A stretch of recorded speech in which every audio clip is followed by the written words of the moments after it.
Did you know that humanity's greatest fear is being alone? Speaking to a crowd and being alone are humanity's greatest fears.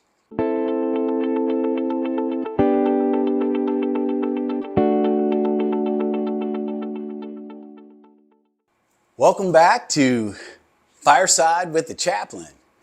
My hope and I trust that you have had a great Christmas experience.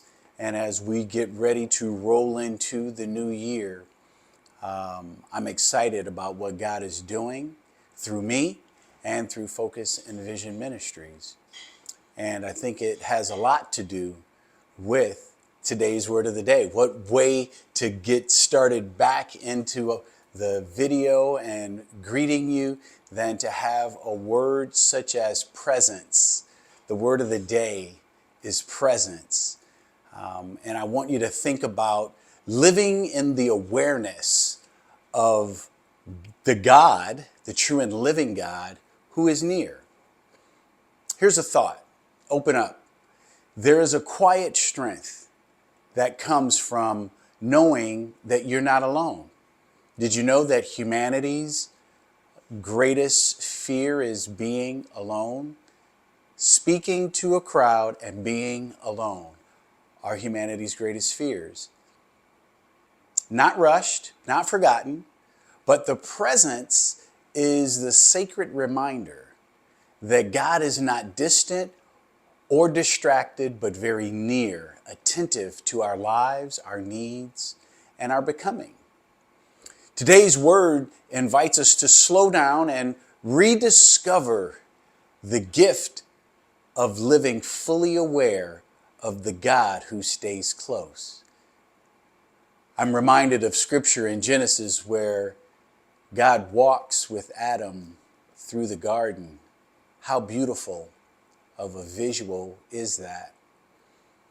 Today's scripture is 1 Kings chapter 8, verses 59 through 61. And these words, may these words from the Message translation, that I've prayed to God to be always before God, day and night, that He will do what needs to be done for His servant and His people Israel, day by day, so that all the peoples of the earth may know that God is God. There's no other. And may you live wholehearted lives in the presence of God, our God, keeping His commandments and obeying His statutes, following the path He has cleared. God's presence is not something we work our way into. It is, in fact, the gift that we get to wake up to. I thank God every morning that my eyes open and I can visualize my surroundings, wherever that may be. Presence is the nearness of God, God's attentive, active, and faithful closeness, sustaining us day by day and shaping how we live wholehearted lives. To reflect on this scripture, Solomon's prayer reminds us that God's presence is not occasional or conditional. It is, however, constant, day and night, quietly doing what needs to be done in our lives. Presence is not about where we are, but about who is with us. God does not hover at a distance, waiting for us to perform or prove ourselves, on contrary to popular belief. God draws near, steady and faithful, anchoring us even when we are unaware. Living in God's presence is an invitation to wholeheartedness. It calls us to live with integrity, trust, and attentiveness, following the path God has already cleared.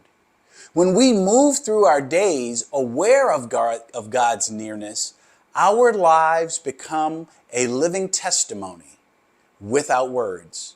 The world sees not perfection, but what they see is peace, Not striving, but steadiness.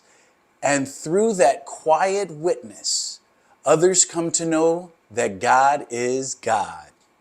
There's no other.